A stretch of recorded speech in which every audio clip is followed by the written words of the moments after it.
Two, one, we're live.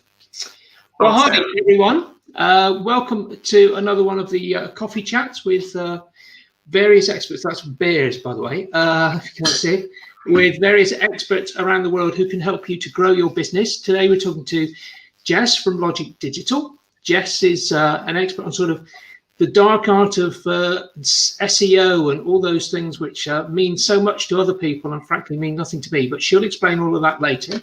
So I'm just going to start, Jess, by saying, would you like to spend 2 or 3 minutes sort of giving us a bit of your background? You've got a really interesting history in sort of doing things like video editing and such like. So if you can give us a bit on that and then a little bit on what Logic Digital is, and then we can explore the very interesting topic of what are the dark arts about SEO and digital marketing, which you're helping to explode for small business owners? Awesome. Yeah. So I started my career actually in TV, or in the TV side of the world. And I was an editor for their YouTube channels. So, and this was like UK TV. So thinking like First Date, Super Nanny, like all of that really kind of cringy reality TV, but it was a start. And the thing about YouTube editing is that it's really focused on SEO. It's basically, unless you pay, it's the only way to get your videos seen on YouTube. So I became like a super SEO expert, nerd, geek, whatever you want to call it, in that area. And then I took those skills and I went to a YouTube agency where we worked with different toy companies and children's TV companies around the world to get their content seen. And while it was like so much fun and it was really great, what I didn't quite feel was that kind of independent business passion. Like everyone was just hired, they were turning up 9 to 5, doing their job and leaving. And like, well, that's great. And that really works for some people. I missed working with people who were excited about moving their businesses forward. I missed working with people who were like generally pouring their heart and soul into what they were creating and what they were putting out there for their customers. So I then kind of transitioned into marketing, which is when I joined Logic Digital. And I just kind of really focused on working with either local businesses or independent businesses or businesses who have like a really solid mission that everybody believes in within their business that they can all push forward on together. So they're not just focused on hitting a KPI or reaching a certain target for the sake of getting their raise. They are like genuinely interested in helping their customers, moving their business forward and growing their brand. Brilliant. So where do Logic Digital find themselves in the world and where are you based? So we're based in Nottingham, but we work with clients all over the UK. Generally, the types of businesses that we work with, we kind of say the SME market, but the ones that I tend to like really enjoy working with and tend to almost have the most fun working with are either those startups who are just getting going and they're open to almost like any ideas, or the ones who are maybe slightly more established. They've been with a few different marketing agencies before, they've tried a few different things, but now they need to move on to someone else, either just to get some fresh blood, or they want to try some new ideas. They've seen something that we've done and they want to replicate it themselves. And it can be any type of business as well. We've got non-profits, we've got educational companies, we've got IT companies. You name it, we can probably market it. Yeah, and that's the sort of real sweet spot of where we are at the Complete Approach, which is why I think we can really talk about the sort of things that they're trying. So, one of the things that sort of really struck me when we first met was the fact that you're into, in the same way that we are to a large extent, helping to explode some of those myths that everybody thinks are sort of, it's difficult to build your business because, and you need an expert for this because, and one of the sort of things I think we both share is we're out to try and sort of debunk a lot of that and help businesses and give them that advice to get them growing. And then, and I believe from doing that, we end up getting not only a great name for ourselves, but also people want to come and talk to people like that because they say, we can trust the fact that you're giving us good advice. So let's just explore that one for a minute. I know one of the things you try and do is give sort of good advice to those sort of businesses you're working with, sometimes to sort of help them understand, there are things that they can sort of take into their own hands and there are things where they do actually need some advice, but it doesn't need to cost the earth. So what are you sort of talking to business owners and small business people about at the moment and saying they can get and do, which is really effective and the cost effective way of really building their business in that SEO digital space? So one of the main things that I'm trying to get people to really look at, especially in the world at the moment where we've got lots of businesses with either less money than they've had before or no money at all, particularly places like charities who relied on donations and people just don't have the spare money to give them anymore, is take advantage of the free stuff. So that's things like Google My Business, which, for those who don't know, it's that little panel that shows up on Google when you search for a business, or if you search for like plumbers near me and it brings up a list of plumbers. That's what Google My Business does, and it's because most people use Google. Pretty much everyone uses Google at the moment, so it's a really cost-effective way, because it's free, to get your business out there, to get it found, and to get all of that core information in there as well. Pretty much at a glance, a person can find out what you do, what areas you serve, what products you offer, and what people think of you just from that Google My Business listing. So that's one of the places where I'm really pushing people towards. Like, they will be sick of me talking about it by now, but it is so effective and so useful. And you're right, you know, those sort of things are a really great way of getting sort of the beginnings of sort of traction and getting people to know where you are, aren't they? I know something that, you know, I've talked to people about, and they don't even seem to know about Google My Business, which actually, it's just crazy that you don't know about it. No, it's really good. I've done, I think for most, like I do a lot of networking groups and a lot of calls, and I feel like I made a little presentation where it's highlighted all the different elements that you could do and ways to improve it. And I think that's one of the most requested, and also one of the ones that I tend to end up talking about the most, because it's so useful, and it's just the fact that it's free is absolutely mind-blowing. Like, yes, there are other Google tools that are free, but generally you need either some kind of advertising spend to go with it, or you need like a degree in data analysis to understand any of it. And this is one of the genuinely helpful, simple to use tools that Google offer for businesses that are out there. The other thing that I've been trying to push people towards as well is just being kind of educating themselves about the different elements of digital marketing, because yes, you know, there are places, like you said, there are times when you will need to go to an expert to get them to help you out with it. Like, we don't expect you to be able to, you know, market your business to, you know, £1 million revenue in, you know, on your own. If you can, that's great, well done, but we don't expect it of you. But if you have that level of understanding, you can have more intelligent conversations with those marketing agencies. You can kind of take it a step further, rather than going to them for straight up advice. You can ask them questions about what the best route is, because you know your business better than anyone else. The marketing agency knows the marketing tactics, but no one knows your business as well as you do. So if you have some level of understanding, whether it's you know, social media ads, SEO, Google ads, whatever it is, if you have some level of understanding, you can usually get a better product out of it than if you go in there and just blindly trust them to do everything for you. That is a brilliant piece of advice. I think that's wonderful, because you're absolutely right. You know, you by having just a little bit of knowledge, not only do you save yourself the time and effort of explaining what you're trying to do to somebody, but also you can have that more intelligent discussion. I love that. I think it's brilliant. And what I'm going to ask at the end of this, I will ask you if you could just give us some links to some interesting sort of articles or some of that stuff. If you can send that to me, I'll post that in the comment underneath this video, which you can find on YouTube or Facebook, and I'll make sure they're both there. And I'll also ask Jess if she can take the links to this and she can share it with whoever she wants. But what we can do is we can put links at the bottom, and if you need to sort of get hold of any of those, or if you need to get hold of Jess, her details will be there, so you'll be able to do that as well. That's great advice. Thanks, Jess. So what else is at the moment are you sort of trying to sort of get people to understand? Because as we started off by saying, things like SEO are important, but sometimes I think people put all their trust in it and believe that it will solve all their ills, and it's not quite as comprehensive as that, shall we say? Yeah, so SEO is great because it's essentially it's free traffic that you're getting. Yes, it costs you the time of, you know, the energy that you're putting in there, but it's people coming through Google and finding your website or whatever your resort is naturally, and that's great. But if no one's searching for whatever you're, you know, serving them, it doesn't matter how well optimized it is. Nobody's going to find it if there's no audience there to begin with. So one of the things that a lot of people tend to forget is that actual audience building side of it, you know, increasing the visibility, increasing the awareness of, you know, whatever it is that you're trying to push. There are a few different kind of thoughts on this. Generally right now, I found one of the best ways is actually using Facebook ads. Compared to a lot of the other platforms, they are probably the cheapest and the best in terms of return on investment. That does tend to fluctuate with time. I've just found that over the last few months, and I think certainly in the next couple of months, we'll expect to see a lot of good stuff from Facebook ads, regardless of your audience, because you can be very hyper targeted on Facebook, which is also really great. So I had a client earlier he's a B2B client. So his first thought was to go to LinkedIn. And I was like, yes, theoretically that makes sense. But actually, in terms of the money that you're looking at spending, particularly if you're only looking at spending a small amount, say 30, 50 pounds a month, up to 100 pounds a month, Facebook's probably your best bet to get the best return on investment for what you want to spend.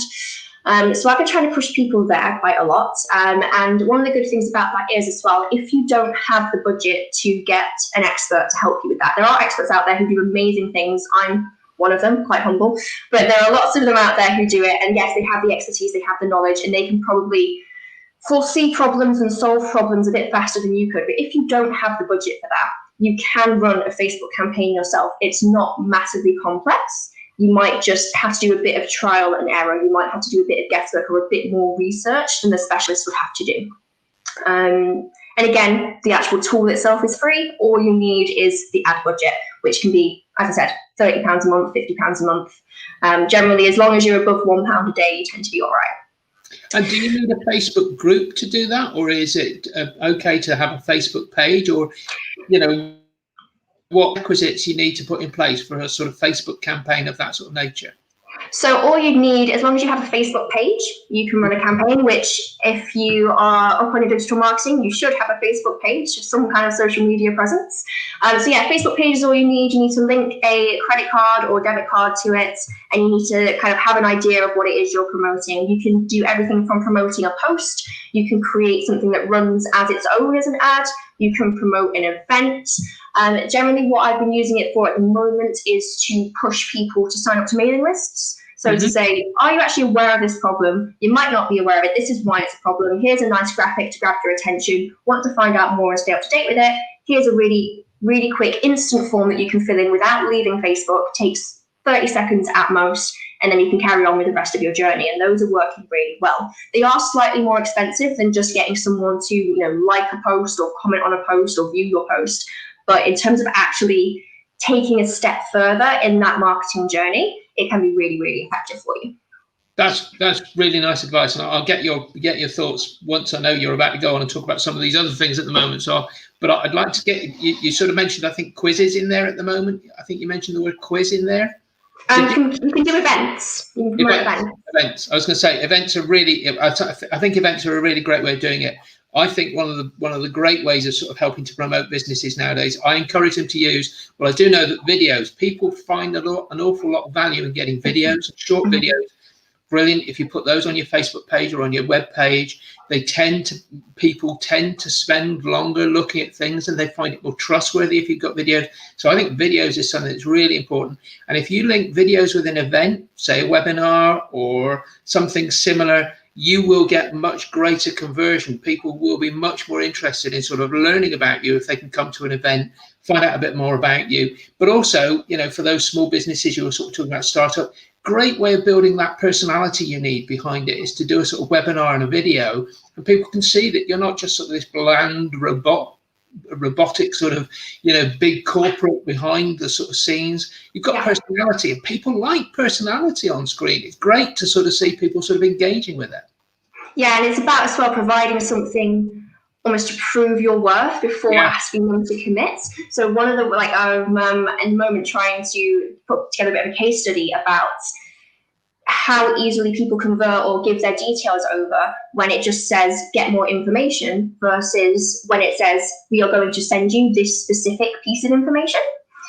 Because I've certainly anecdotally, I believe, and I've seen around that it's much higher when you have that. What we're trying to get is just some definitive evidence so that I can push that on everybody. Because I do personally believe that when you offer somebody something for free, just free download of this, if you give me your email address, they're more willing to do it than, sign me up for this. I don't know what I'm going to get. I don't really know if you're going to spam me. Feels a bit weird. So yeah, definitely any way that you can provide value and show that you are a real person with something to offer will massively benefit you. Yeah, absolutely right.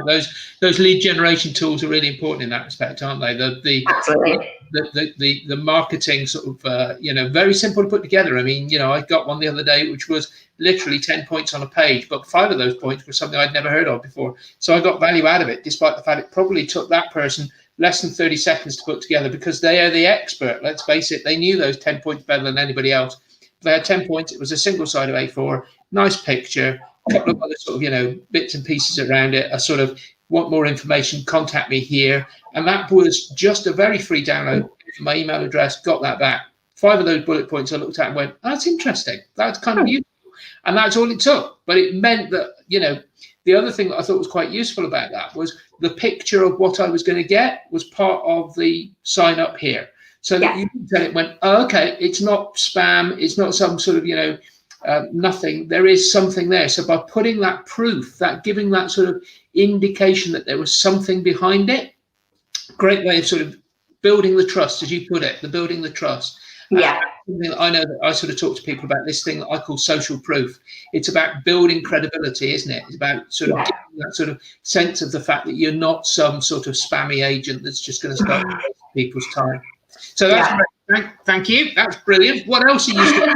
That's Facebook and adverts, and we didn't sort of really finish that subject before I took you off down a rabbit hole. We'll come back. Facebook and adverts. What's the next thing that you're sort of talking to people about? So the next thing is kind of pulling it back to SEO, and where people tend to almost get a bit derailed or too focused or kind of go down a bit of a rabbit hole. So at its heart, SEO, search engine optimization, is making your content keyword relevant to a search that somebody is doing. And basically that just means using the right keywords, using the same keywords that they're using. And you can have a really, really well optimized page that shows up for searches. But if it doesn't actually have any value, you're probably not going to see great results from it. So one of the things that I try and get people to do when it comes to thinking about their content. So you might hear my dog in the background. The dog. Yeah, he's very loud. The one thing that I do like about the fact that everybody is currently working from home is you get to see the personalities in the rest of the house.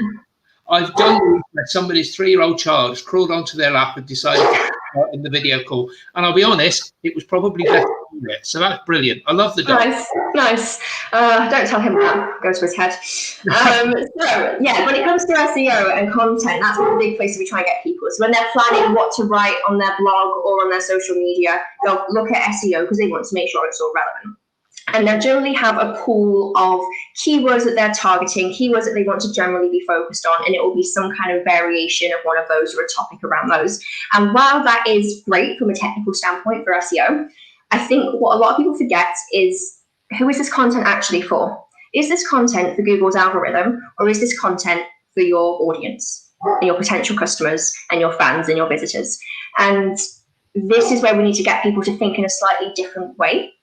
I'm not saying that you shouldn't have a keyword focus when it comes to your content. You definitely should, but you need to take it away from your main pool of keywords and away from your super SEO focused mind to start with, and just go, what is it my audience is interested in? What challenges are they facing? Almost bring it back to the personas that you should have developed when you start your marketing journey, and go, what content is going to appeal to them? What are they going to want to read? Because yes, they might, it might be a super popular question that they're asking, but there also might be a huge amount of articles out there, and actually the level that they're at, they're not going to be interested in that specific question, even if it's keyword relevant. So as an example, there was an article that I wrote for a company that provides HR training. And as you can imagine, HR course, CIPD, HR training, all of that was their target keywords. But what I did for them was I went and did a bit of a look around at the kind of issues facing HR consultants and people in HR roles. And I came up with this article called basically how can you spot and what are the effects of the halo versus horn effect? It's basically good or bad impressions, but this was a term that had a little bit of search volume, but no one had really written about it, because at its value, it doesn't use the term HR or any of the kind of CIPD terms. And yeah, no one would necessarily look to choose it. And I did have to fight a bit to get this article included. But basically, a year on from that article, it was their best performing article of the year. And it's because we took it back to the audience. Yes, we made it keyword relevant after a while, but we took it back to the audience, went, What are they interested in? And from there, that's when we made it keyword relevant. We looked at, is it halo versus horn? Is it good versus bad impressions? Is it first impressions? And we found what was keyword relevant based on those interests. So I think it's really important to push people slightly away from SEO and just go a little bit of common sense. Like, you're writing for your audience, not for a Google algorithm at the end of the day. Yeah, once again, you see, I love this. Is why I'm enjoying this conversation so much. Brilliant tip. And the one thing that, and the complete approach, the methodology we focus on, the very first thing you have to do is understand the persona, the avatar of the target market, because unless you understand the target market and the pain that person or that business is trying to solve, nothing else you do will make any difference. Because if you haven't put yourself in their shoes and thought about the pain I have to solve today, or the problem I've got which I have to solve today, and unless you're reaching out with the solution to that problem, everything else is just words. So what you've just done is perfectly illustrate. You go back to basics. You think about, my target market person looks like this. This is what they're doing that day. The problem they've got to solve is this. How do I go about writing an article which appeals to them, because they're going, great, there's somebody that understands my problem and has a solution for it. And the minute you do that, they go, I can trust that person. It goes back to that credibility again, doesn't it? It goes back to, thank goodness, there's somebody out there that understands me. I can talk to that person because, frankly, they get me. And if you don't put it in those two, and when you put it in those terms, it sounds very simple, doesn't it? But you've got to start with, what's your target market? What are they currently thinking? What problem have they got? How does my solution match their problem? And everything else from that flows. Yeah, absolutely. I think there's also an element as well, like, you have to remember the context that they're seeing this content in. Quite often they'll be seeing it, if we've shared it on social media, they'll be scrolling through feeds and feeds of different content. And if it's the same kind of generic content that everyone else in your industry puts out because it's, keyword relevant, they're probably not going to click on it because they've seen a variation of it before. They've got a feed full of the same kind of articles. So just by really taking it back to basics and going, what do they want to read? What are they interested in? Not necessarily what will benefit me from an SEO perspective, but what are they interested in? You'll probably have a higher chance of them actually clicking on you in the first place. Brilliant, Jeff. I love it. I absolutely love it.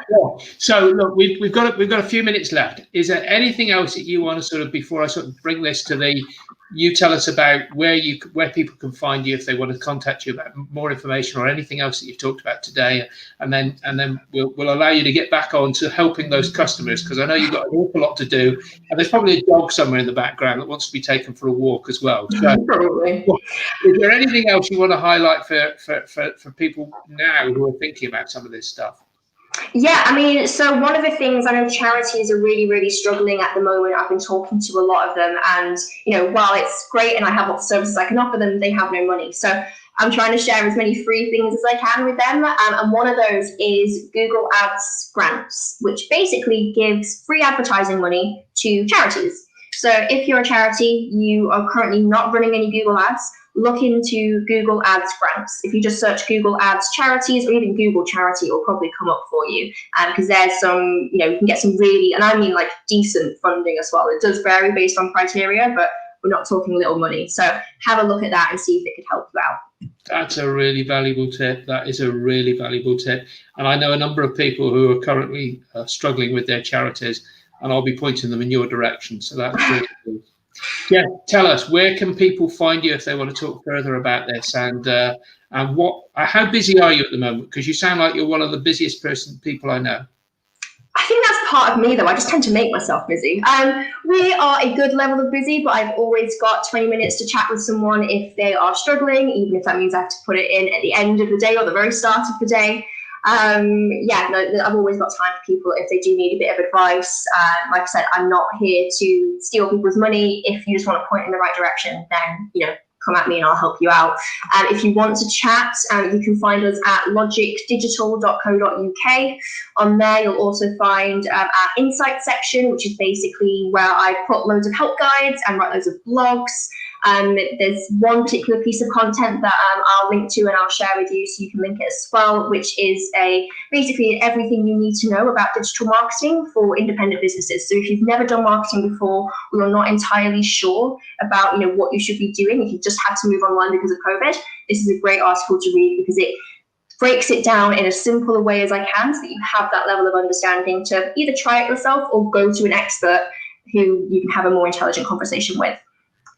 Jess, that is just brilliant advice. I love it. Thank you so much for your time. I appreciate the fact that you've given such valuable content. Love doing this sort of thing. I hope you have a brilliant Christmas. Thank you very much for sharing your effort. And I know you've got a festive jumper on there, so you're obviously in the Christmas spirit already. I do, yes. I've got to stay festive. It's December. Brilliant stuff, Jess. And this is evergreen content. People will be looking at this in 5 years' time and still getting value from it. So that's really what we're about here. We're giving evergreen value content, timeless stuff. I want our stuff always to be completely timeless. And I know the minute something changes, we'll get you back on and talk about it again. Yeah, absolutely. Lovely. Thank you ever so much, Jess. Really appreciate your time. Thanks, Stuart. If there'll be some links in the comments below. Have a look at those. Follow Jess. She's got brilliant stuff to give away. Thanks, Jess. Thanks, Stuart.